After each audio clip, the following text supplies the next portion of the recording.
Start करें money ma'am?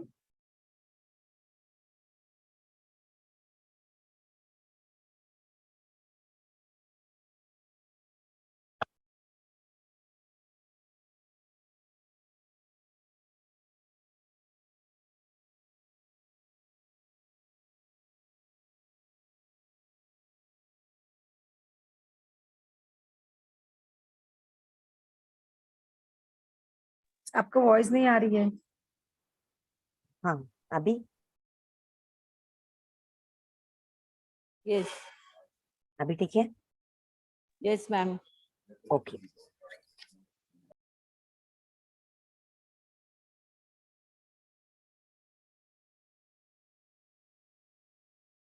गीताचार्य Shri Krishna परमात्मा को कोटि कोटि आत्म प्रणाम।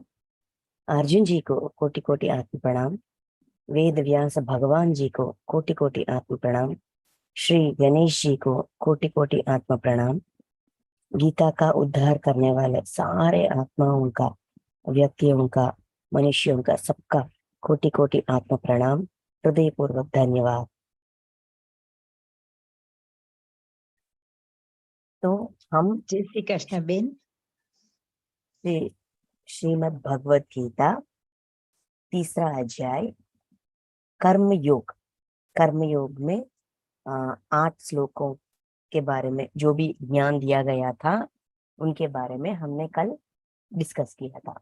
आज उसके बाद क्या कह रहे हैं, इस 8 श्लोकों में हमको कर्म तत्व का एक रूप, मतलब कैसा होता है, क्यों करना है, कर्म करना क्यों इतना महत्व है, कर्म करना क्यों इतना महत्व है, क्यों करना चाहिए, कर्म करे बिना क्यों नहीं होता, मतलब कर्म ना करो ऐसा स्थिति क्यों नहीं उत्पन्न होती।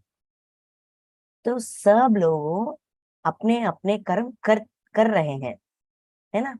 सारे लोग अपने अपने कर्म कर ही रहे हैं। ऐसा नहीं कि कुछ लोग कर रहे हैं कुछ लोग नहीं कर रहे हैं, ऐसा नहीं है। सब लोग अपने अपने कर्म कर रहे हैं। कर्म मीन्स काम, इच्छा से कर रहे हैं या दबाव से कर रहे हैं, अलग बात है, लेकिन कर तो रहे हैं। जो काम हम कर रहे हैं उस काम को कर्तव्य कर्म, अपना कर्तव्य मानकर पहले अपने जिम्मेदारी मानना चाहिए, उसके बाद अपना कर्तव्य मानना चाहिए, उसके बाद क्या करना चाहिए, आज उसका ज्ञान दिया जा रहा है। आज के इन श्लोकों में कहाँ से 8 से शुरू होकर 9th श्लोक से 9वीं श्लोक से ये बात कहे जा रहे हैं। देखिए यहाँ हमें ना ये बात सिंपल तरीके से, आसानी तरीके से समझने की प्रयास करेंगे। जब पहले पहले हमें काम करना पड़ता था, जो भी काम, कमाई का या घर का या बच्चों का, या हम खुद जब बच्चे थे, स्कूल जाना चाहिए, हर रोज सुबह उठना चाहिए, तैयार होना चाहिए, बैग लेके, अपने बुक्स लेके, अपने कैरेज लेके, खाना डब्बा लेके स्कूल जाना आना, ये सब भी हमको कुछ दिन अच्छे लगते हैं। कुछ दिन क्या, हर रोज स्कूल जाना है, जल्दी जल्दी बड़ी हो जाऊं तभी तो मुझे इस डेली रूटीन से छुटकारा मिलेगा, ऐसा हम समझते थे, है कि नहीं। मतलब अपने खुद के काम, अपने खुद का, ये जो मास्टर्स आवाज नहीं आ रही है क्या? मैडम आ रही हाँ। तो नहीं आ रही है, सबको आ रही है? आ रही है मैम, आ रही है, आ रही है मैम, आ रही है। आप अनम्यूट करें मणिमाला अपने आप को, मैडम आप अनम्यूट कर लीजिए। हाँ कर लिया। तो एक बार अपनी मोबाइल चेक कर लीजिए मैडम, सबको आवाज आ रही है? वॉइस क्लियर है? हाँ। तो पहले पहले हमको अपना खुद का काम करने के लिए भी झिझक, नहीं करूंगा, नहीं क्यों करना है, ऐसा सोच विचार था। थोड़ा थोड़ा समय कटने के बाद, बड़े होने के बाद, हम ना थोड़ी थोड़ी अपनी जिम्मेदारियां, मतलब घर में माँ का सहायता करना या कुछ काम करना सीखना, ऐसा हमने शुरू किया। ठीक है, मतलब कब शुरू किया? जब हम हमारे अंदर ये भावना, जैसे कि मुझे भी काम करना है, काम सीखना है, जब सीखूंगा तभी ना मैं कर पाऊंगी, ऐसा सोच जब हमारे अंदर आई थी, तब हमने काम करना शुरू कर दिया, अपना मानना शुरू कर दिया, है ना। ये मेरी जिम्मेदारी है, मुझे अगर मैं सीखूं तभी मैं कर पाऊंगी ना, पढ़ना मेरी जिम्मेदारी है, मेरी पढ़ाई की वजह से मेरा ही हेल्प होगा, मेरा ही अच्छा होगा, मेरे लिए अच्छा होगा। जब हम ये समझने लगे थोड़ी बड़ी होने के बाद, तब हमने इच्छा से, खुद इच्छा से स्कूल जाना शुरू कर दिया, है ना। जाते थे, कॉलेज जाते थे, तब कॉलेज जाने के बाद हम ना, मुझे ये कोर्स चाहिए, मैं ये कोर्स पढ़ूंगी, मुझे ये कॉलेज चाहिए, ऐसा सेलेक्ट कर लिया। मतलब हमारा जिम्मेदारी समझ गई। पहले काम करने के लिए इच्छा नहीं था, उसके बाद का स्थिति क्या है, काम को अपनी जिम्मेदारी मानकर उसके लिए क्या क्या करना है, कौन से कॉलेज चाहिए, कौन से सिलेबस चाहिए, कौन से टाइमिंग्स चाहिए, उसके लिए एक्स्ट्रा ट्यूशन चाहिए क्या, ये सब कुछ हमने तय किया।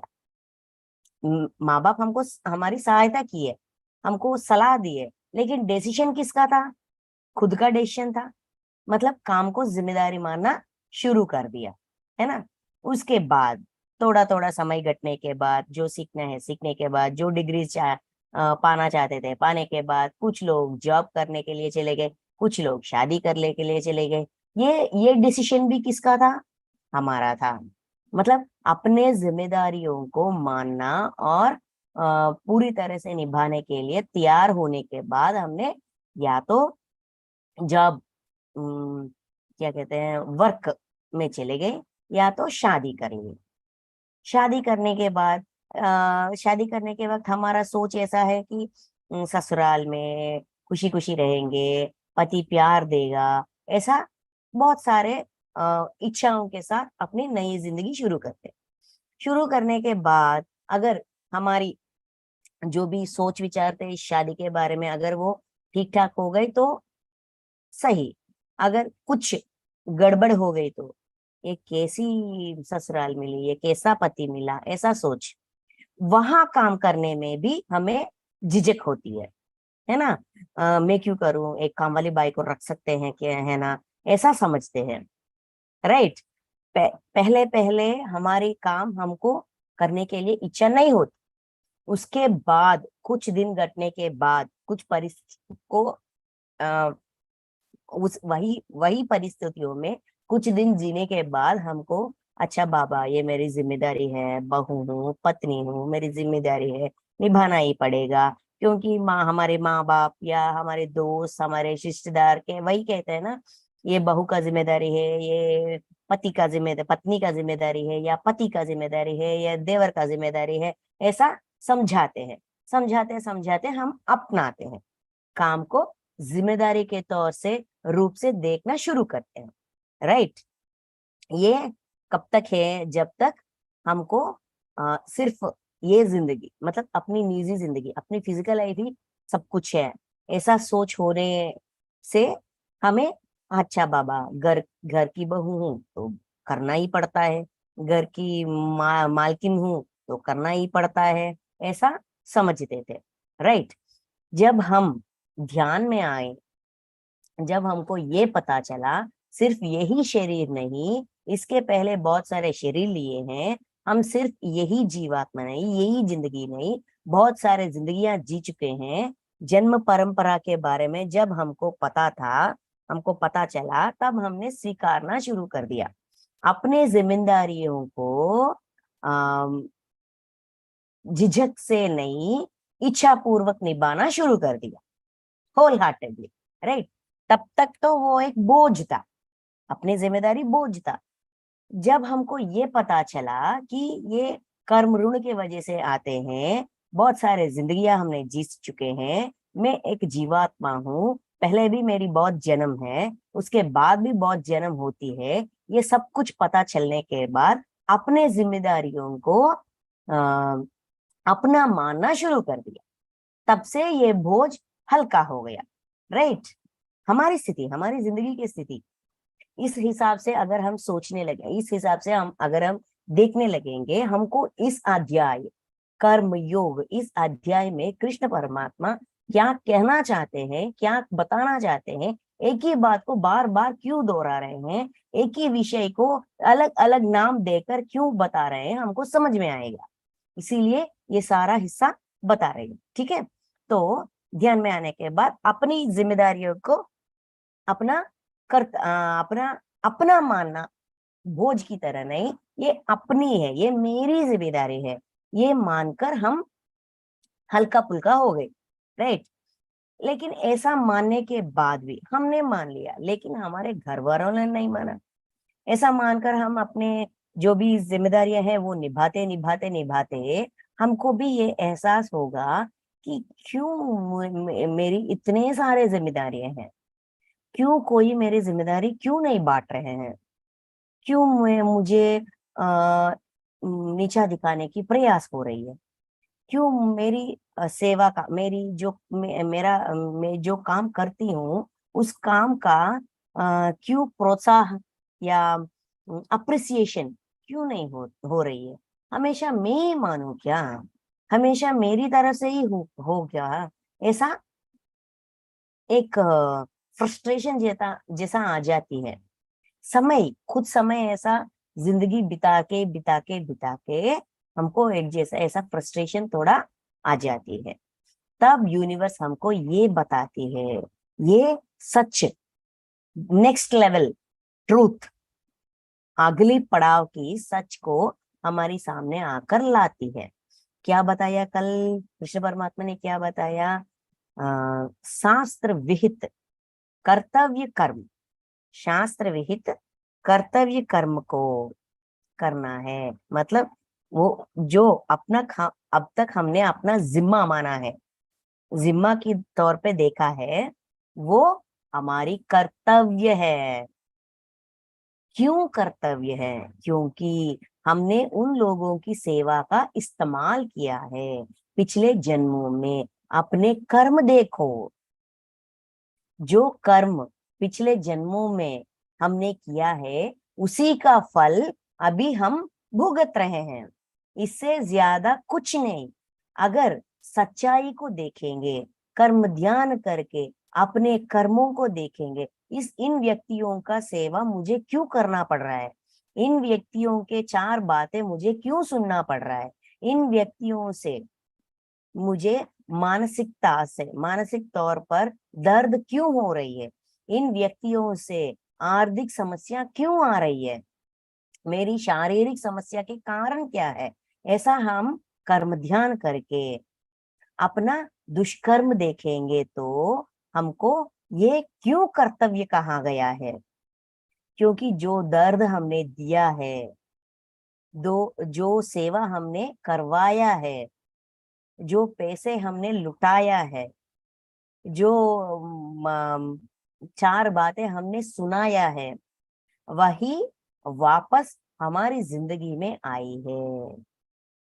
ये सच समझने के बाद हमको हमारी जिम्मेदारी कर्तव्य की तौर पे हमको समझ आएगी, ये मेरी कर्तव्य है, इसीलिए मैं कर रही हूँ।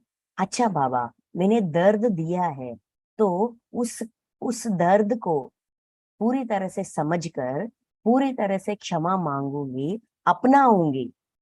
मैंने ऐसा दर्द दिया है, ऐसा अपनी गलती को मैं स्वीकारूंगी और अपनी जिम्मेदारी को अपनाकर, ये मेरी जिम्मेदारी से ऊपर है, ये मेरी कर्तव्य है, इसीलिए मुझे सिर्फ कर्तव्य निभाना है, ना कि मुझे उनसे अप्रिसिएशन, वो मेरी भला बुरा कहने से बजाय मेरी प्रेज करे, मुझे तुम अच्छे काम कर रहे हो, तुम हमारे सहायता कर रहे हो, हमारे लिए इतना सब कुछ कर रहे हो, ऐसे अच्छे अच्छे बातें मेरे बारे में कहे, ऐसा हमारा इच्छा ही नहीं होगा।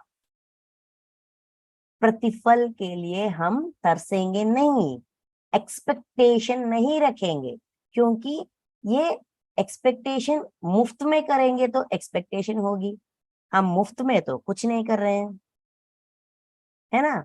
अपना खुद का धर्म निभा रहे हैं, जो पहले जन्मों में हमने दिया है उसका हिस्सा बराबर करने के लिए ही इन लोगों को अपने जिंदगी में लाए हैं। हिस्सा बराबर होना चाहिए, अगर हिस्सा बराबर होना चाहिए तो एक्सपेक्टेशन नहीं होना चाहिए। अगर एक्सपेक्टेशन नहीं होगी उनसे, जिन लोगों का सेवा हम कर रहे हैं, जिन लोगों के लिए हम काम कर रहे हैं, उनसे अगर एक्सपेक्टेशन करेंगे तो क्या होगा, पिछले जन्म का जो ऋण है वो नहीं चुका पाएंगे, पूरी शिद्दत से, पूरी श्रद्धा से नहीं चुका पाएंगे। पहली जो हिस्सा बराबर करने के लिए आए हैं वो हिस्सा वैसा ही रह जाएगा। दूसरा क्या होगा, हमारे नुकसान, पहली नुकसान है ये है कि हमारा हिस्सा बराबर नहीं हो रहा है, बाकी रह रही है। दूसरी ये बात है कि हम एक्सपेक्ट करते हैं, मतलब उनसे कुछ मांगे होती है हमारी हमारी अच्छा कहे ऐसा अप्रिसिएशन, हिंदी में क्या बोलते हैं मुझे याद नहीं आ रहा है। तो इसके लिए ऐसा उनसे ये एक्सपेक्टेशन रखते अगर ये एक्सपेक्टेशन पूरी नहीं हुई, तो हमारे अंदर क्या आएगी, गुस्सा आती है। क्यों ऐसा नहीं समझते, क्यों समझते नहीं, क्यों मेरी बात को नहीं मानते, क्यों मेरी सेवा का रिकॉग्निशन, क्यों मेरा रिकॉग्नाइज नहीं कर रहे हैं, ऐसा हम चिड़चिड़ी हो जाते हैं। चिड़चिड़ी होकर गुस्सा में कुछ अनाप शनाप कहते हैं, वही उसी क्षण में कहते हैं, ये नहीं कह रही मैं, कुछ समय ऐसा करते हमारा स्थिति ऐसा बन जाती है। कर्तव्य मानने के बाद भी, अगर हमारे कर्तव्य मानते हुए भी हम एक्सपेक्ट करते हैं, हम कुछ समय बाद पहले हमको हम ऐसा ही रहते हैं, अरे यार मैंने उनको दर्द दिया है, इसीलिए उन लोगों ने मुझे दर्द दिया है, ठीक है, मैंने पिछले जन्मों में मैंने दर्द दिया है, मैं क्षमा मांगूंगी, अभी जो दर्द ये लोग मुझे दे रहे हैं मैं उनको क्षमा कर दूंगी। ऐसा हम अपने आप में ये बदलाव लाकर, उस बदलाव के बेसिस पर अपना जिंदगी जीते कुछ समय घटने के बाद हमें भी एक्सपेक्टेशंस अपने आप हमारे अंदर भी जग जाते हैं। हम मनुष्य हैं, संसार में जी रहे हैं, इंद्रियों में है, भावनाओं में है, जाहिर सी बात है कि हमारे अंदर ये एक्सपेक्टेशन जग जाते हैं। कितना भी हम ये सच्चाई को अपनाने के बाद निष्काम कर्म करने के लिए अपने आप को तैयार करते हैं, करते भी थोड़ी अपने अंदर उतना परसेंटेज नहीं होगा। पहले स्टेजेस में कितने जैसे कि क्रेविंग्स थे, जैसे कि मेरी तो I need a minimum respect, इतना गौरव तो मिलना ही चाहिए, इतनी मर्यादा तो मिलना ही चाहिए, उतना ज्यादा परसेंटेज एक्सपेक्टेशन नहीं होगी, लेकिन थोड़ी तो हमारे अंदर होगी, थोड़ी सी, एटलीस्ट 5%, 10%, इतना तो मिलना चाहिए। क्या यार, इतने शिद्दत से कर रही हूँ, इतनी शिद्दत से अपनी काम कर रही हूँ, फिर भी क्यों ऐसा है, क्यों लोग ऐसे हैं, क्यों ऐसा नहीं मानते, ऐसा हम बाहर नहीं दिखलाते, लेकिन अपने अंदर ना ये जैसा 5%, 10% जैसा इमोशन, अपनी भावना जगती है, एक्सपेक्टेशन की भावना जगती है। इसीलिए कृष्ण परमात्मा यहाँ से 9वीं श्लोक से उसका भी समाधान दे रहे हैं। मतलब यहाँ इस कर्म योग में कर्म करते करते, अपनी भावना को समझते अपनी भावनाओं को बदलते कर्म करते करते कुछ समय बीतने के बाद हमारी स्थिति क्या होगी, उस स्थिति में अपने आप को उलझाने से बगैर अपने आप को बाहर कैसे निकाला जाए, स्टेजेस, कौन से स्टेज में कैसा बर्ताव होनी चाहिए, ऐसा बता रहे हैं। स्टेज वाइज हमको ये ज्ञान दे रहे हैं। ठीक है, अभी 9वीं श्लोक, तू शास्त्र विहित कर्तव्य कर्म, ये तो हो गई ना। एक मिनट।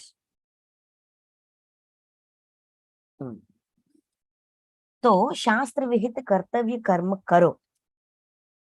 और क्यों करना है? क्योंकि सारे मनुष्य ऐसा बद्ध है। क्योंकि श्रेष्ठता यही है, कर्म ना करने से बजाय अपने कर्तव्य कर्म निष्काम से और शास्त्र विहित कर्म ही करो। ऐसा कहने के बाद 9th श्लोक, कर्म योग में 9th श्लोक देखिए, यज्ञ के निमित्त किए जाने वाले कर्मों से अतिरिक्त दूसरे कर्मों में लगा हुआ ही यह मनुष्य समुदाय कर्मों से बांधता है। इसीलिए हे अर्जुन, तू आस्तिक से रहित, आसक्ति से रहित,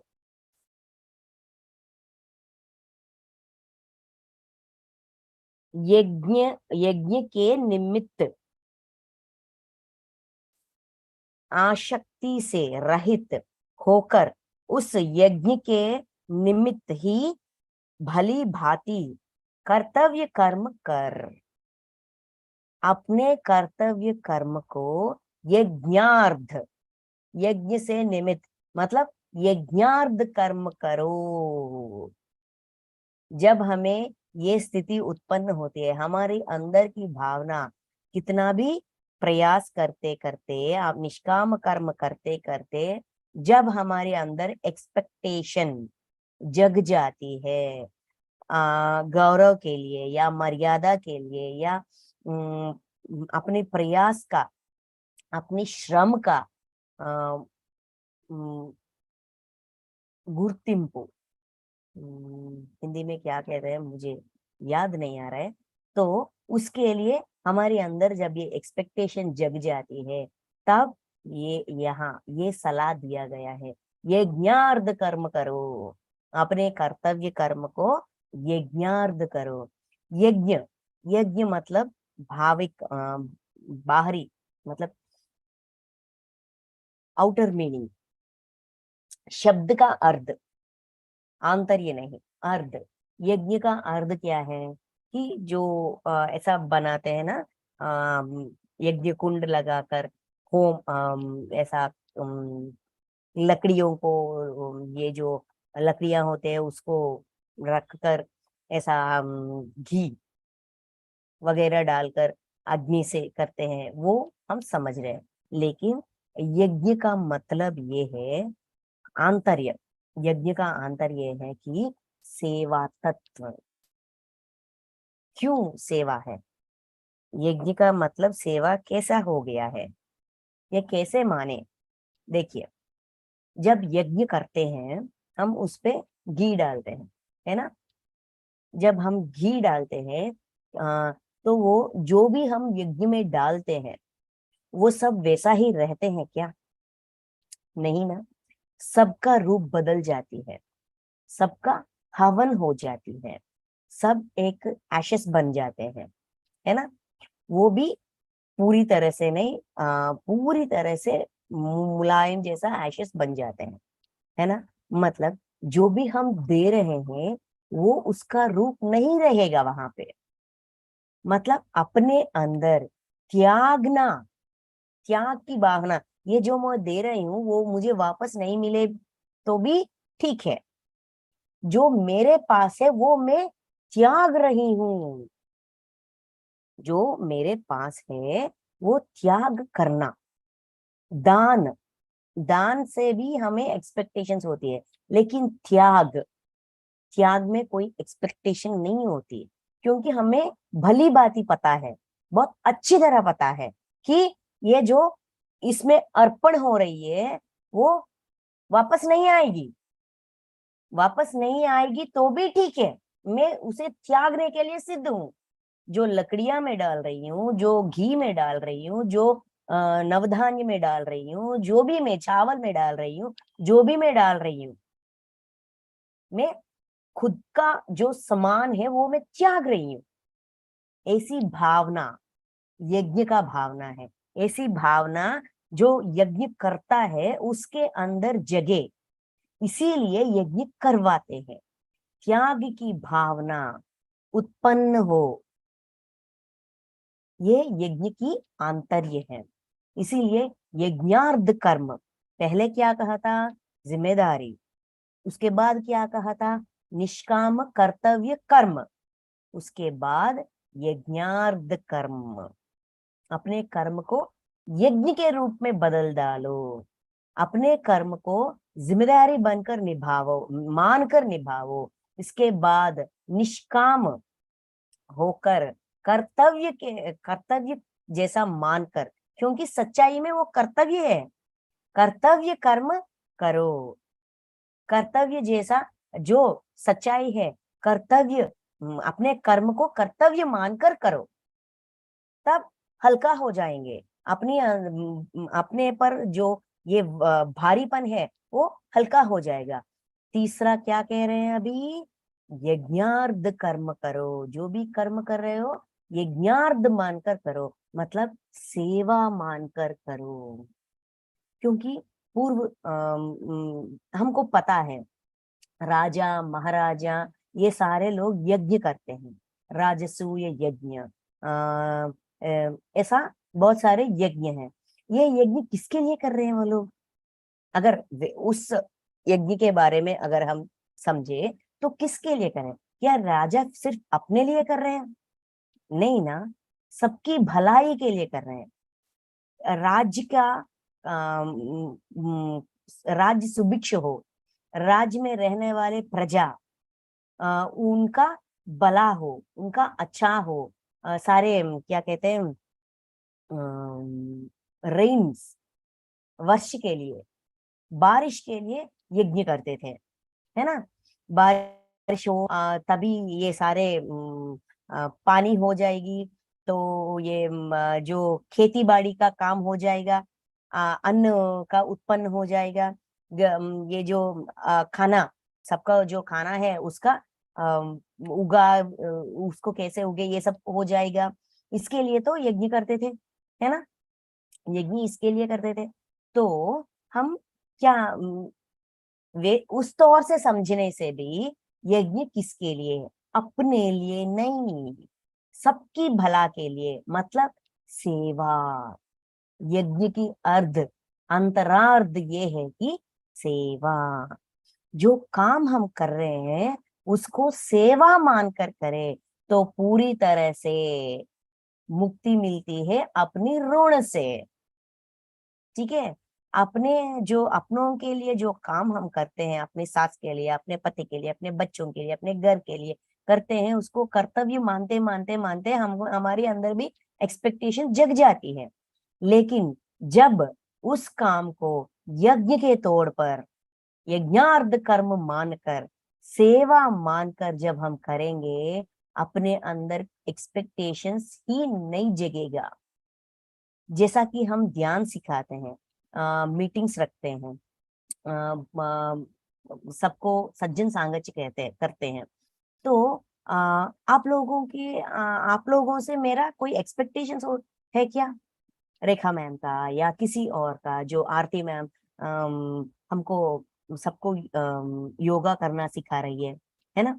ये क्या वो सब जो योगा कर रहे हैं उनसे उनका कोई एक्सपेक्टेशन है क्या? क्या रेखा मैम का कोई एक्सपेक्टेशन है?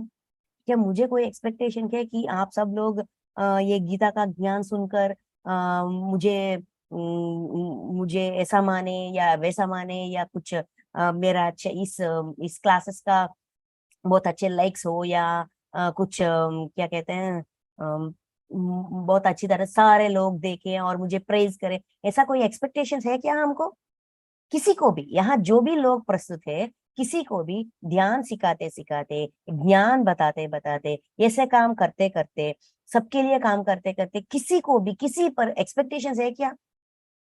किसी क्षण भी ऐसा जगती ही नहीं है। क्यों नहीं जगती? क्योंकि मुझे कहने की इच्छा है, अवसर दिया गया है, इस अवसर का मैं इस्तेमाल कर रही हूँ।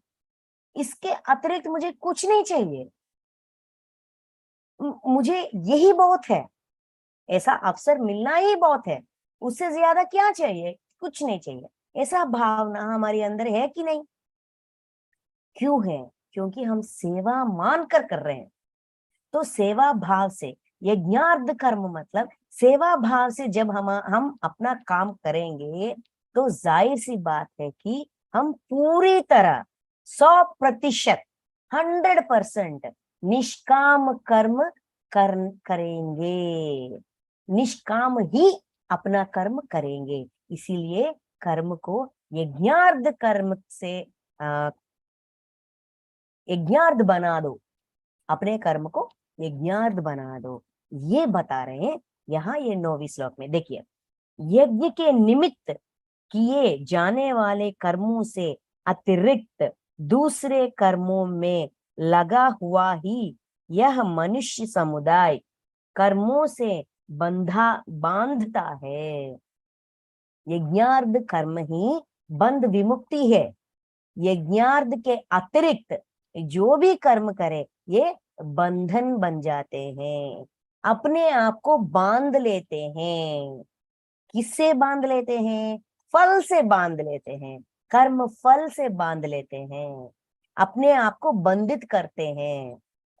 यज्ञ के निमित्त किए जाने वाले कर्म से अतिरिक्त जो कर्म यज्ञार्थ मानकर, मतलब सेवा भाव से करने वाले कर्म बंध विमोचन है। अपने बंधनों से हमको रिया करते हैं। लेकिन जो कर्म इससे अतिरिक्त, मतलब यज्ञार्थ से अतिरिक्त जो भी कर्म हम करें, कर्तव्य कर्म भी हमको बांध लेती हैं। क्योंकि एक ना एक दिन वो एक्सपेक्टेशन पर वो हमें कुछ चाहिए, इस काम के प्रतिफल चाहिए। जो काम मैं करती हूँ उसका फल मुझे चाहिए, देना ही चाहिए, मुझे चाहिए, ऐसा हमारी भावना जग जाती है। इसीलिए वो बांध लेती है, हमें बंधित करती है। अपने फल में हम बांध लेते हैं, अपने आप को लॉक हो जाते हैं। तू आसक्ति से रहित, अपनी आसक्ति छोड़ दो। कर्तव्य कर्म करते करते अगर अपने अंदर आसक्ति जग गई, उसको भी छोड़ दो। आसक्ति से रहित होकर उस यज्ञ के निमित्त ही भली भांति कर्तव्य कर्म कर, अपने कर्तव्य कर्म को यज्ञ के तौर पे, यज्ञ के रूप में करो, सेवा भाव से करो। कर्तव्य कर्म को सेवा भाव से करो। एक और एसेंशियल एलिमेंट को ऐड कर दो उसमें। देखिए, क्या कहते हैं, दाल बनाते हैं हम, है ना? खाने में दाल बनाते हैं, दाल में सब कुछ डालते हैं, लेकिन उसका स्वाद थोड़ा फीका फीका रह जाती है। कब तक? जब तक उसमें तड़का नहीं डालते, राइट? ये तड़का एसेंशियल एलिमेंट है। उसके बिना दाल फीका फीका लगती है। नमक होती है, मिर्ची होती है, सब कुछ होती है, लेकिन फिर भी फीका फीका लगती है। जब हम उसमें तड़का डालते हैं, उसका फ्लेवर इतना अच्छा हो जाती है। सिर्फ इतना सा तड़का, इतना सा तो नहीं डालते, है ना? थोड़ा सा तेल में थोड़ा तड़का करके डालते हैं, उससे उसका पूरा स्वाद ही बदल जाती है, बहुत अच्छा लगने लगता है। वैसा ही अपने कर्तव्य कर्म को सेवा मानकर करने से हम बंध विमुक्त हो जाते हैं। सारे बंधनों से 100% विमुक्त हो जाते हैं। हिस्सा पूरी तरह से बराबर हो जाती है, जीरो, कर्म ऋण जीरो हो जाती है। इसीलिए यज्ञ भाव से देखिए, यज्ञ के निमित्त ही भली भांति कर्तव्य कर्म करो, ये सूचना दिया गया है। ठीक है, हाँ, हमेशा देखिए, कर्तव्य कर्म करो निष्काम होकर, फिर यज्ञार्थ करो। एक ही बात बार बार क्यों दोहराएंगे, है ना? एक ही बात बार बार क्यों दोहराएं? क्योंकि कर्तव्य कर्म करते करते करते करते अपने अंदर, ये मेरी सांस है, मैंने इसको पिछले जन्म में दर्द दिया है, मैं जब सांस थी उसको दर्द दिया है, इसीलिए वो मुझे दर्द दे रही है। अच्छा बाबा ठीक है, पिछले जन्म में मैंने दिया है, अभी मैंने माना है और उनका सेवा कर रही हूँ, तभी तो, कभी तो, एक बार नहीं सही तो एक बार मेरी बात तो मानना चाहिए, या मेरी प्रेज करना चाहिए। जो काम मैं कर रही हूँ उसके लिए मुझे गौरव देना चाहिए, मर्यादा देना चाहिए, ऐसा अपने अंदर जग जाती है। जब हम उसी सांस को, उसी कर्म को सेवा के रूप में, ये सारे विश्व में कितने प्राणी कोटि है, उन प्राणी कोटियों से ये भी एक हिस्सा है, उस हिस्सा का मतलब परमात्मा के उस रूप का मैं सेवा कर रही हूँ। अगर ऐसा हम मानेंगे, अपनी अंदर की भावना को ऐसा हम बदलेंगे, तो जाहिर सी बात है कि हमें एक्सपेक्टेशन नहीं होगा। क्योंकि मुझे रेखा मैडम से कोई एक्सपेक्टेशन नहीं है, रेखा मैडम को मुझसे कोई एक्सपेक्टेशन नहीं है, आरती मैडम को हम सबसे कोई एक्सपेक्टेशन नहीं है, और हमको आरती मैडम से कोई एक्सपेक्टेशन नहीं है। अच्छी तरह से ध्यान से योगा सिखा रहे हैं, वैसे ही हम सब किसी को भी ध्यान, अरे यार मैं ध्यान कर रही हूँ, आप ना आनापानासती मेडिटेशन करो, आपका भला होगा, आपका जो भी हेल्थ प्रॉब्लम्स है उनसे आप बाहर आ सकते हैं। ऐसा बहुत सारे महत्व है इसमें। ऐसा कहने से हम कुछ मांग रहे हैं क्या उनसे, कुछ एक्सपेक्ट कर रहे हैं क्या उनसे? ऐसा कहने से ये लोग ना मेरी पाँव पड़े, मेरी प्रेज करे, मेरी अच्छी अच्छी बातें मेरे बारे में कहे, ऐसा कुछ एक्सपेक्ट करते हैं क्या हम कहते कहते? अच्छा, हम हमें ऐसा लगता है, कुछ समय ऐसा लगता है, आज ना मैंने किसी को कुछ नहीं बताया, मैंने कुछ सेवा नहीं की, कोई मिले तो उनको ध्यान के बारे में बताऊं, अगर कोई मिले मुझे तो मैं ये सेवा करूं, ये सेवा मैं कर नहीं पाई, ऐसा हम सोचते हैं कुछ कुछ कुछ वक्तों में, है ना? तभी कोई में हमारे सामने आते हैं, हम उनको ध्यान के बारे में बताते हैं, ऐसा हम सिखाते हैं। सिखाने से हमें खुशी मिलती है, ना कि एक्सपेक्टेशन के ना कि उनसे कुछ मिले, ऐसा हमारी दृष्टि ही नहीं जाती है कि नहीं? वही बात बता रहे हैं यहाँ पे, कर्तव्य कर्म को यज्ञार्थ निर्वाहन करो। ठीक है, नेक्स्ट, प्रजापति ये क्यों करे, क्यों यज्ञार्थ ही कर्म करे? क्योंकि हमारा सृष्टि ही वैसा हुआ था।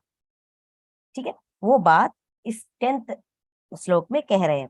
प्रजापति ब्रह्मा ने कल्प के आदि में यज्ञ सहित प्रजाओं को रचकर उनसे कहा कि तुम लोग इस यज्ञ के द्वारा वृद्धि को प्राप्त हो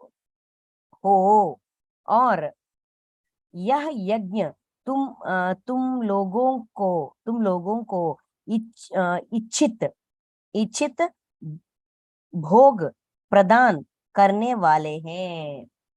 क्योंकि जब मानव की सृष्टि हुआ था, सृष्टि कहाँ से हुआ था? ब्रह्म से। ब्रह्म मतलब ब्रह्म देवता, है ना? ऐसा ही बाहर का अर्थ है। ब्रह्म देवता जब मानव का सृष्टि किया था, उसके साथ ही अपनी मानस तल से ब्रह्म मानस पुत्रों का वो ब्रह्म से बाहर आए थे। जैसे कि परमात्मा से आत्मा निकलती है, आत्मा से जीवात्मा निकलती है, वैसा ही विष्णु से ब्रह्म निकला था, ब्रह्म से ब्रह्म मानस पुत्र निकला था, उसके बाद प्रजापति, ऐसा बहुत सारे लोगों का उत्पन्न हुआ था। ये जब ये लोग उत्पन्न हुए थे, उसके साथ ही यज्ञ भी उत्पन्न हुए थे। मतलब इसका मतलब ये है कि जब देखिए फॉर एग्जाम्पल, जब हम कोई मोबाइल खरीदते हैं या टीवी खरीदते हैं या फ्रिज खरीदते हैं या वॉशिंग मशीन खरीदते हैं, उसके साथ एक यूजर्स मैन्युअल जैसा एक बुक देते हैं। क्योंकि ये जिन्होंने इस वस्तु को, इस गुड़ को, जैसे कि टीवी फ्रिज, इनको तैयार किया था, जिस कंपनी ने इसको तैयार किया था, उस कंपनी ने इस वस्तु को, इस चीज को जैसा इस्तेमाल करना चाहिए उसका कुछ एक्सप्लेनेशन, इसको ऐसा इस्तेमाल करना चाहिए, इसके अतिरिक्त आपको जैसा लगे वैसा इस्तेमाल करेंगे तो वो खराब हो जाएगी, टूट जाएगी। तो इस्तेमाल करने की एक यूजर्स मैन्युअल दिया जाता है हर वस्तु के साथ, राइट। वैसा ही मनुष्य को तैयार करते हुए ही यज्ञ को ही तैयार किया था। यज्ञ मतलब क्या है? त्यागना, त्याग के गुण, अपने अंदर जो मेरा है वो मुझे देना चाहिए, जिसको आवश्यकता है उसको देना, मतलब सेवा के रूप में अपनी जिंदगी सेवा के तौर पर जीने से मनुष्य, कोई भी मनुष्य खुशी खुशी अपना जीवन बिता सकता है, हर क्षण खुशी खुशी रह सकता है, उसकी सारी इच्छा पूरा हो जाएगी। इसीलिए यज्ञार्थ, देखिए प्रजापति ब्रह्मा ने, इस ब्रह्मांड का सृष्टि जब हुआ था, यहाँ प्रजापति ब्रह्मा, हमारे पुराणों में जो भी कहाया गया था उसके बारे में यहाँ कह रहे हैं। प्रजापति ब्रह्मा ने कल्प के आदि में, जब ये सृष्टि शुरू हुआ था, कल्प के आदि, इस कल्प पहले फर्स्ट जब ये सृष्टि का शुरू हुआ था, जब ये उत्पन्न मनुष्य को तैयार किया था, यज्ञ सहित प्रजाओं को रच कर, जब प्रजाओं को उत्पन्न किया था, यज्ञ को भी रचा गया था।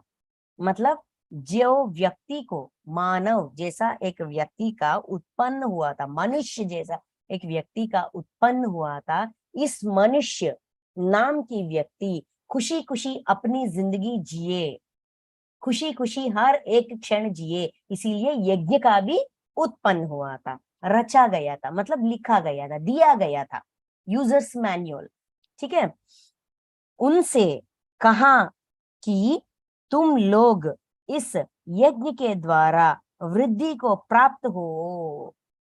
मनुष्य को बताया गया था यज्ञों से आपको वृद्धि, आपकी वृद्धि सिर्फ यज्ञों से होती है। खुद का वृद्धि, खुद का उद्धारण इन यज्ञों से होती है। मतलब इस कार्य से, सेवा भाव से, अपनी जिंदगी सेवा भाव से जिएंगे तो आपका वृद्धि हो जाएगा, आपका उद्धार हो जाएगा। कोई काम हम क्यों करते हैं? खुद की उद्धार के लिए करते हैं, कुछ आगे की जिंदगी खुशी हो या इस क्षण में खुशी खुशी रहूं, इसीलिए खुद का उद्धार के लिए, अपलिफ्टमेंट के लिए करते हैं, राइट है कि नहीं? इसीलिए कह रहे हैं कि अपना उद्धार कैसा होगा? सेवा भाव से जीने से होगा। यज्ञार्थ ही, यज्ञ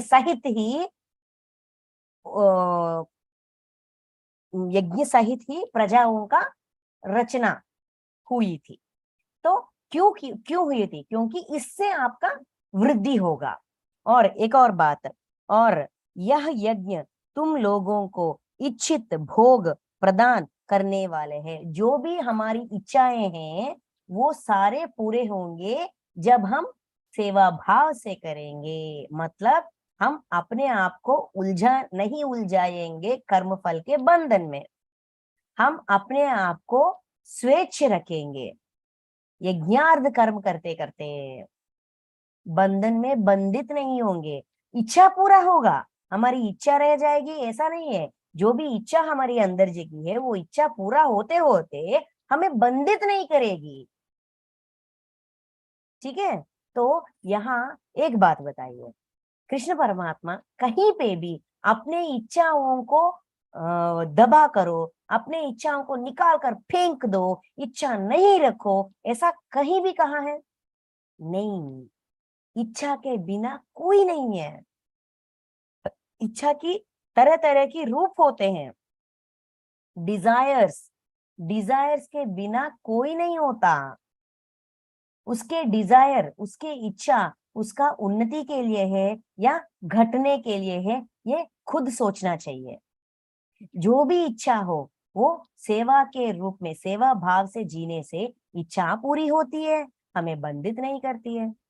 इसीलिए ये यज्ञ करने से, यह यज्ञ तुम लोगों को इच्छित भोग प्रदान करने वाला है। जो भी भोग का इच्छा है सब कुछ प्राप्त होगा। मतलब भोग नहीं चाहिए। जैसे कि हम सेवा भाव से अपने कर्तव्य कर्म निभाएंगे तो सिर्फ ये भोग में ही जीऊं, ऐसा हम मोह में नहीं चले जाएंगे। अटैचमेंट और डिटैचमेंट दोनों में रहेंगे। ऐसा जब कुछ वस्तु का प्राप्त हुआ है तो खुशी मिलती है, उस वस्तु का इस्तेमाल करते हैं, और जब उसका कालगति मतलब वो हमसे जुड़ा हो गई, मतलब हमसे विदा हो गई, या वो खराब हो गई, या वो उसका चलने का रिलेशंस, उसका हमारी जिंदगी से जाने का समय हो गया, तब भी हम खुशी खुशी विदा करेंगे। अटैचमेंट, जब अटैच होना चाहिए तब अटैच होंगे, जब डिटैच होना चाहिए तब आसानी से डिटैच हो जाएंगे।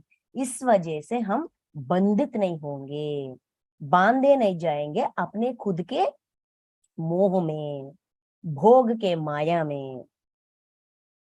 कहाँ अटैच होना है, कितना तक इस्तेमाल करना है, कहाँ छोड़ना है, ये बैलेंस पता चल जाता है यज्ञार्थ कर्म के वजह से। ठीक है, नेक्स्ट 11th वन, तुम लोग इस यज्ञ के द्वारा देवताओं को उन्नत करो, देवताओं को उन्नत करो और वे देवता तुम लोगों को उन्नत करें। इस प्रकार निस्संसर्बा से, निस्वार्थ भाव से, निस्वार्थ भाव से एक दूसरों को उन्नत करते हुए तुम लोग परम कल्याण को प्राप्त हो जाओगे। देखिए, इस यज्ञ से मतलब सेवा भाव से जब हम काम करते हैं, जो भी काम करते हैं, देवता, देवता मतलब हायर मास्टर्स, किसी यहाँ हमें इसका आंतर्य में जाएंगे तो बहुत अच्छी तरह समझ में आएगा कि देखिए, तुम लोग इस यज्ञ के द्वारा देवताओं को उन्नत करो, देवताओं को उन्नत करो, मतलब जो हमारी सीनियर है उसको जो भी गौरव देना है देना चाहिए। इस यज्ञ सेवा भाव से जिसका मर्यादा देना है, जिसका स्थिति का गौरव देना है, वो देते रहो और वे देवता तुम लोगों को उन्नत करेंगे, वो देवता हमारी इच्छाओं को पूरा करेंगे। ठीक है, तो ऐसा सेवा करते, देखिए फॉर एग्जाम्पल हम अपने जब पूजा वगैरह करते हैं तो कितनी शिद्दत से करते हैं, कितनी सेवा भाव से करते हैं, कितनी खुशी खुशी करते हैं, है कि नहीं? जब हम ऐसा करते हैं, हमको ये भावना, हम बहुत गणेश जी की पूजा हो या जो भी पूजा, काली माँ की पूजा हो, जो भी हो, बहुत प्यार से लगाव से करते हैं। वहां हमारी भावना क्या होती है, मुझे अच्छी तरह से करना है, बहुत अच्छी सुंदर सा अलंकार करना है, सुंदर सा साड़ी पहनाना है, सुंदर सा चुनरी पहनाना है, फूल माला पहनाना है, बहुत स्वादिष्ट प्रसाद पकाना है, पका कर रखना चाहिए, मैं ऐसा करूंगी, मैं वैसा करूंगी, बहुत अच्छे अच्छे भावना से करते हैं। वहां हमारा कोई एक्सपेक्टेशन होती है क्या? पूजा होने के बाद हमारी इच्छा जाहिर करते हैं, लेकिन मैं ऐसा प्रसाद दूंगी तो मुझे ऐसा मिलेगा, ऐसा कुछ कुछ समय होती है, नहीं होती मैं नहीं कह रही, लेकिन ज्यादातर हमें अपनी सेवा करने की तौर तरीके पे अपनी श्रद्धा होती है, ना कि उसके फल पे। मिनिमम 80 to 90% काम में ही हमारी श्रद्धा रहती है, 10% तो फल में होती है। ठीक है, तो ऐसा करते करते हमारी अंदर ये खुशी की भावना होती है। इस खुशी की भावना से देवता तृप्त हो जाते हैं, क्योंकि वो उनका काम है। जैसे कि हमारी फॉर एग्जाम्पल एक यूनिवर्सिटी विश्वविद्यालय को देखिए। यूनिवर्सिटी में डीन होते हैं। डीन के नीचे लेवल पे HODs, head of the departments होते हैं। एचओडीज के नीचे प्रोफेसर्स होते हैं। ये प्रोफेसर्स टीचिंग क्लासेस लेने के लिए, लेक्चर्स लेने के लिए स्टूडेंट्स के पास जाते हैं, सिखाते हैं। कुछ अहम सब्जेक्ट हो तो एचओडीज जाते हैं, लेकिन डीन कभी भी क्लासेस में नहीं जाते। मतलब डीन का काम क्या है? इन सबका पर्यवेक्षण करना। ये सारे एचओडीज, लेक्चरर्स, स्टूडेंट्स क्लास में आ रहे हैं कि नहीं, प्रोफेसर्स क्लासेस ले रहे हैं कि नहीं, एचओडीज अपने काम बाखूबी निभा रहे हैं कि नहीं, ये सबका देखरेख करते हैं। ये देखरेख करने वाला अगर पढ़ा लिखा नहीं हो तो उनको कैसे समझ में आएगा कि ये सही सब्जेक्ट सिखा रहे हैं, है ना? वैसे ही ऐसा देखिए, यूनिवर्सिटी को विश्वविद्यालय कहते हैं। अब हमारा विश्व में भी वैसा ही लेवल्स होते हैं। विश्व का विश्वात्मा के लिए, विश्व के लिए काम करने वाले सीनियर देवताएं, जैसे कि महादेव, श्रीमन नारायण का, माँ दुर्गा माँ जैसा, ये बहुत हाई लेवल के मास्टर्स हैं। इसीलिए हम मास्टर्स कहते हैं। PSSM सोसाइटी में हम मास्टर्स कहते हैं, senior masters, high level masters, godly masters, ऐसा कहते हैं। तो वो लोग हमको जो भी उनका काम है वो करते हैं। हम उसके नेक्स्ट लेवल पे देवताएं होते हैं, जैसे कि इंद्र, वरुण, वैसा। ठीक है, ये जैसा प्रोफेसर जैसा। ठीक है, ऐसा समझने के लिए कह रहे हैं, वो प्रोफेसर से नहीं, अपने समझ में आए ऐसे, इसीलिए कह रहे हैं। तो उनका काम क्या है? जो भी मनुष्य अपने उद्धार के लिए, जो भी सेवा के मार्ग में यज्ञार्थ कर्म कर रहे हैं, उनका फल देना, उनका जो भी इच्छा है वो पूरा करना देवताओं का काम है। तो इसीलिए यहाँ कृष्ण परमात्मा इस श्लोक में ये हमको दिलासा दे रहे हैं कि आप खुद के काम से तृप्ति में, सैटिस्फैक्ट्री, अपने सैटिस्फैक्शन, पूरी तृप्ति से काम कीजिए, यज्ञार्थ कर्म कीजिए, देवताएं तृप्त हो जाते हैं। वो तृप्त होकर आपके इच्छाओं को पूरा करते हैं। ठीक है, एक ये ऐसा होता है कि ज्ञान का प्रवाह, इच्छा का प्रवाह, भोग का प्रवाह इधर से उधर, उधर से इधर, दोनों तरफ की, दो तरफा है। इसीलिए देखिए, तुम लोग इस यज्ञ के द्वारा देवताओं को उन्नत करो, देवताओं का उन्नत करो, उनका उन्नत करो, और वे देवता तुम लोगों को उन्नत करें। वैसा ही हम जैसे कि तरह तरह की पूजा करते हैं, उस पूजा का एक मेन देवता होती है। काली माँ की पूजा करें तो काली माता, गणेश जी की पूजा करें तो गणेश जी। वो देवता तृप्त होकर हमको अपनी इच्छा पूरा करते हैं। वैसा देवता और मनुष्य का संबंध बहुत अच्छी तरह हो जाती है।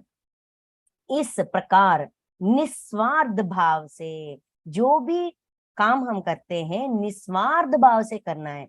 सिर्फ पूजा ही नहीं, पूजा का एग्जाम्पल दिया है, सारे काम, जो भी कर्म हम करते हैं, सारे कर्मों को पूजा के तरह सेवा भाव से करो, निस्वार्थ भाव से करो। मुझे ये चाहिए कि नहीं, मुझे करने की अवसर मिली है, सेवा करने की अवसर मिली है, तो मैं कर रही हूँ। ऐसा निस्वार्थ भाव से एक दूसरों को उन्नत करते हुए तुम लोग परम कल्याण, ऐसा हमारा कल्याण होता है, हमारा शुभ होता है, हमारा आत्मा का उद्धार होती है। ठीक है, ऐसा करें। मतलब यहाँ 16th श्लोक तक यज्ञार्थ कर्म क्यों करना चाहिए, कैसा करना चाहिए, ये ऐसा करते करते ये विश्व नियम के क्या है, कैसा हमारा फल हमको मिल रही है, ये सब कुछ हमको सिखाते हैं।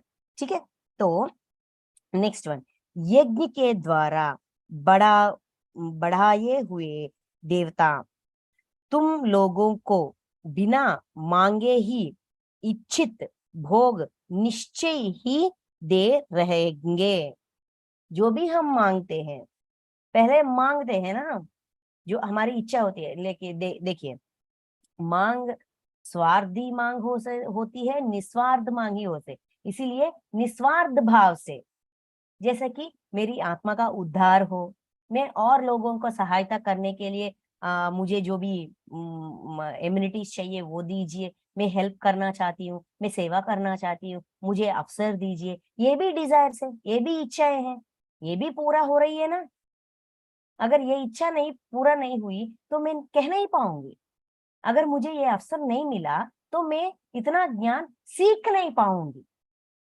यहाँ मैं सीख रही हूँ, जो सीख मैंने सीखा है वो बता रही हूँ, बताते बताते और सीख रही हूँ। सीखने के लिए कोई लिमिट नहीं है। Next level, next level, next level, और गहराई से कैसे समझूं, इसीलिए मुझे बताने की अवसर चाहिए। अवसर मिल गई, कौन दिया? मास्टर्स ने दिया, इसीलिए मास्टर्स के प्रति कृतज्ञता। जो अवसर हमको मिल रही है, अगर हमें निस्वार्थ भाव में रहना है तो जो अवसर हमको मिल रहे हैं उस अवसर के लिए कृतज्ञता से धन्यवाद, कृतज्ञता भावना हमारी अंदर होनी चाहिए। उसका इस श्लोक में उसका महत्व क्या है, कृतज्ञता की भावना की महत्व क्या है, इस श्लोक में हमको बता रहे हैं। देखिए, इस प्रकार उन देवताओं के द्वारा दिए हुए भोगों को जो पुरुष उनको बिना दिए स्वयं भोगता है वे चोर है।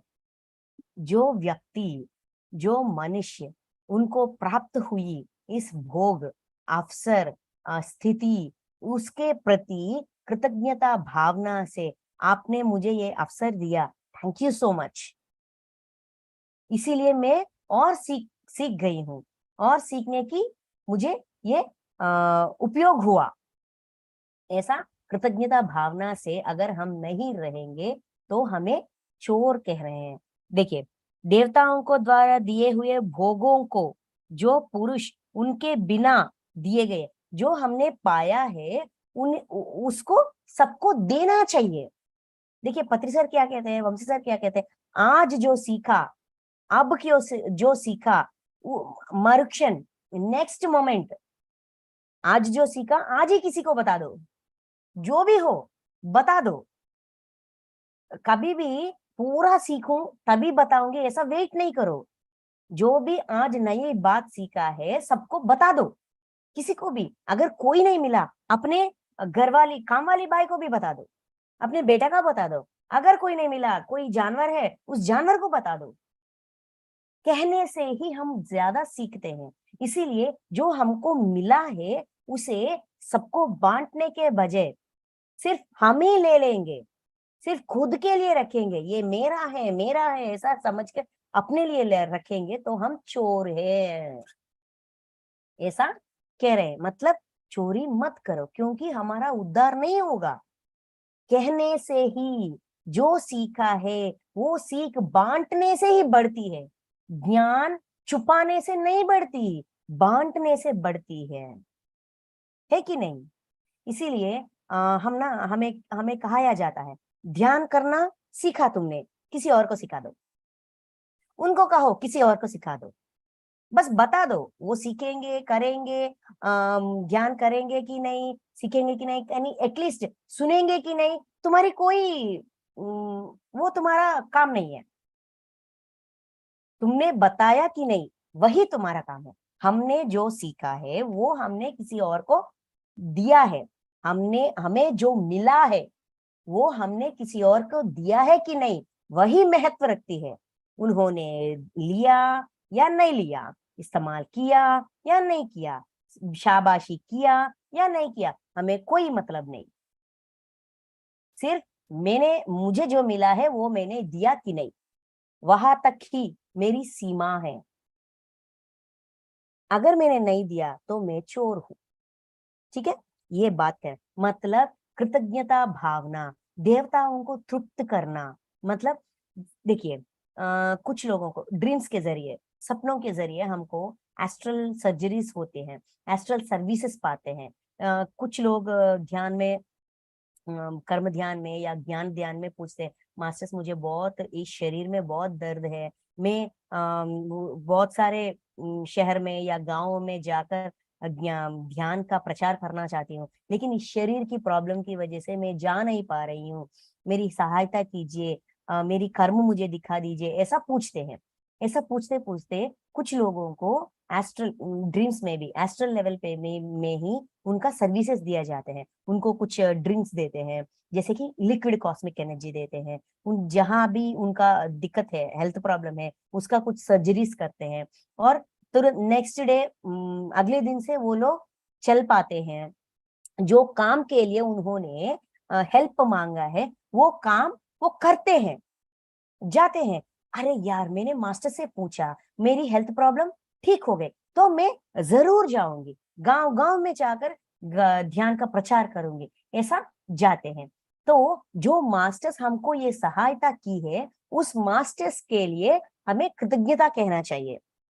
Thank you masters, thank you so much, आपने मेरा हेल्थ प्रॉब्लम को सर्जरी से क्लियर किया, साफ कर दिया, मेरा सहायता की। और परमात्मा से कहना चाहिए, परमात्मा, ये जो मास्टर्स मेरी एस्ट्रल सर्जरी करके मेरा हेल्प किया है, इनका ये लोग मेरी बहुत सहायता की है, आप इनका उद्धार कीजिए, ऐसा हमें रिकमेंड करना चाहिए।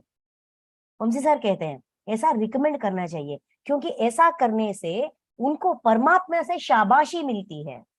ऐसा शाबाशी से और लोगों को सहायता करेंगे, है ना। जब कोई फ्रेंड हमारा हेल्प करते हैं तो हम उनके पेरेंट्स से कहते हैं ना, आंटी आंटी ये मेरे फ्रेंड, आपका बेटा मेरा ना बहुत सहायता की है, इस सब्जेक्ट को ये सब्जेक्ट मेरी समझ में नहीं आया था, तब इन्होंने मुझे हेल्प किया था, समझाया था मुझे। ऐसा कहने से पेरेंट्स बच्चों को क्या कहते हैं, शाबाशी देते हैं, वेरी गुड, ऐसा ही हेल्प करो, सबका हेल्प करो, ऐसा प्रोत्साहित करते हैं। ऐसा प्रोत्साहित करते करते वो बच्चा और लोगों को, और 4 लोगों को जिसका कोई डाउट्स हो, उसका डाउट्स क्लियर करेगा। ऐसा एक दूसरों का प्रोत्साहित करने से ये ज्ञान का प्रवाह बढ़ जाती है, बटा जाता है सारे विश्व में, और हमको सेवा भाव से यज्ञार्थ कर्म कैसा करना है, हमको ये अनुभव हो जाएगा। यज्ञार्थ कर्म से कितना खुशी मिलती है, कितना आनंद मिलती है, ये अनुभव हमको हो जाएगा। जब हमको ये अनुभव हो जाएगा, क्या हम वही रुकेंगे? नहीं ना, और करेंगे, और करेंगे, और करेंगे, राइट।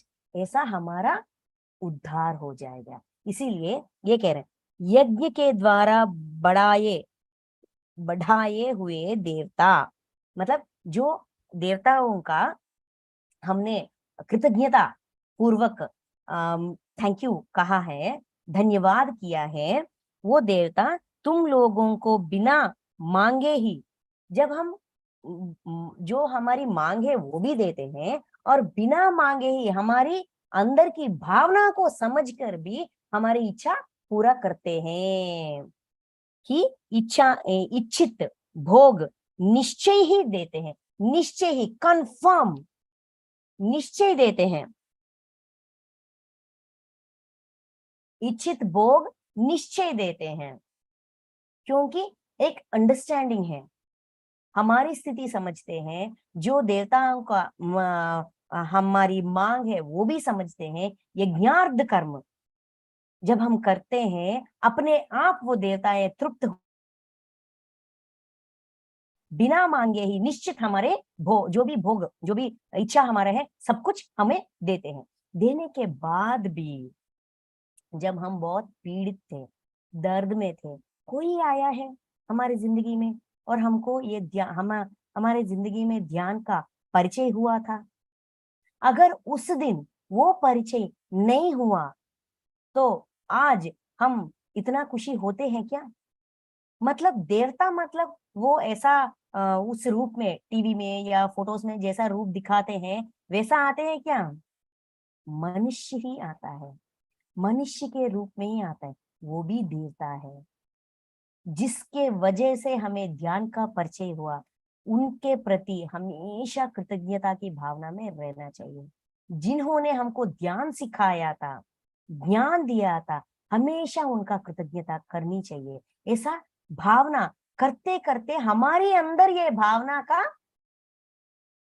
परसेंटेज हम बढ़ा रहे हैं। इस लक्षण, कृतज्ञता एक लक्षण है, परमात्मा का लक्षण है। कृतज्ञता का लक्षण हमारे अंदर हम बढ़ा रहे हैं, उसका परसेंटेज बढ़ा रहे हैं।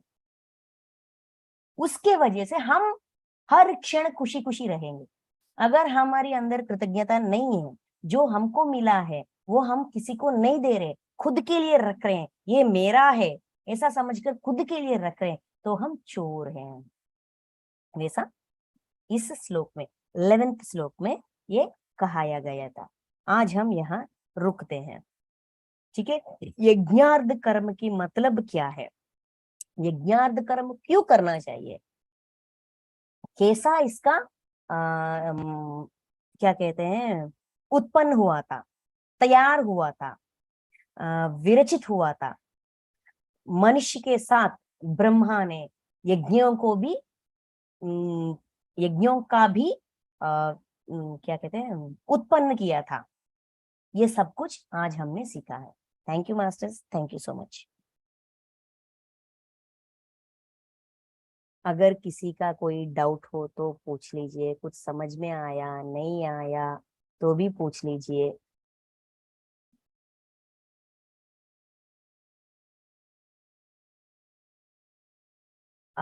हैंड रेज कीजिए, मैं अनम्यूट करूंगी।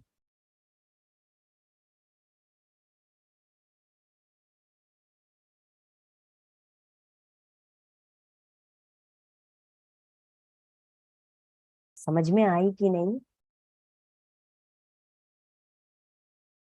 ये थोड़ी गहरी गहरी बात है तो इसीलिए मुझे डाउट है। मैम समझ में आ गया, आज बहुत अच्छे से समझ में आ गया। Understood it very well. Thank you so much. Thank you ma'am.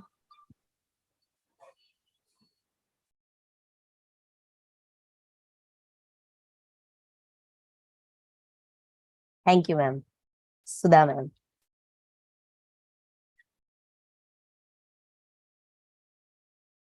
आप अनम्यूट हो जाते हैं, ठीक है।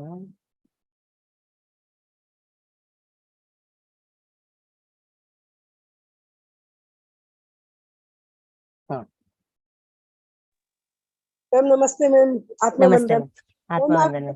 आपको बहुत ट्राई करती हूँ, बहुत सुनती हूँ आपको। जब सुबह नहीं हो पाती हूँ तो सुनती हूँ, तो याद नहीं रहता था सुबह। अब से रेगुलर सुबह ही सुनूंगी। काम करते करते सुन रही थी, वीडियो ऑन नहीं था, लेकिन बहुत अच्छा लगा। संन्यास योग जो बताए, कर्म संन्यास योग बताए, उसके बारे में बहुत अच्छा समझ में आया। गीता जी लर्निंग कर रहे हैं, चैंटिंग कर रहे हैं, गीता जी को समझ रहे हैं, और गीता जी का एक एक श्लोक को समझने का चेष्टा कर रहे हैं मैडम, और जीवन में उतारने का चेष्टा कर रहे हैं। आप लोग का इतना आगे तो नहीं बढ़ सके, लेकिन धीरे धीरे हो रहा है। वेरी गुड मैडम, ऐसा ही होगा। मैं मुझे भी पहले से पहले पहले दिनों में जब मैं सीख रही थी तो थोड़ी थोड़ी ही समझ में आ रही थी। अब आपके टीम के साथ हिंदी में, पहली बार हिंदी में कह रही हूँ, तो आपके टीम के साथ कहते कहते और गहराइयों का समझ आ रही है। नहीं, बहुत अच्छा बोल रहे हैं आप, बहुत अच्छा। एक एक शब्द को इतना अच्छा समझा के बोल रहे हैं ना, एकदम सहज सहज तरीका से बता दे रहे हो आप। बहुत अच्छा लग रहा है। और thank you Krishna ma'am. Krishna भगवान के साथ पूरा जोड़ दियो, बहुत अच्छा लग रहा है। Thank you ma'am. Thank you ma'am, thank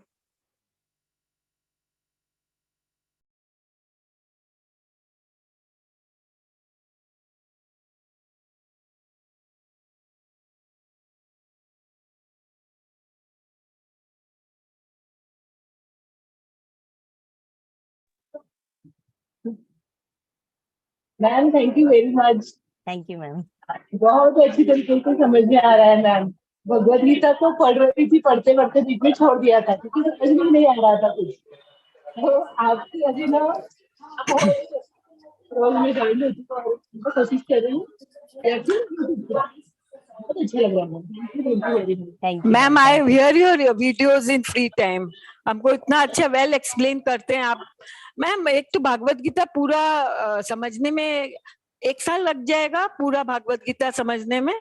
लग तो जाएगा क्योंकि हमारा 700 सेशन ना सिर्फ एक दिन 3 या 4 श्लोक ही हो रहे हैं। हाँ तो नो, 1 साल तो कोई बात नहीं। आसानी से लग जाएगी। हाँ, thank you ma'am. Thank you. Okay friends, हम फिर मंडे सोमवार को मिलेंगे। Surabhi ma'am thank you.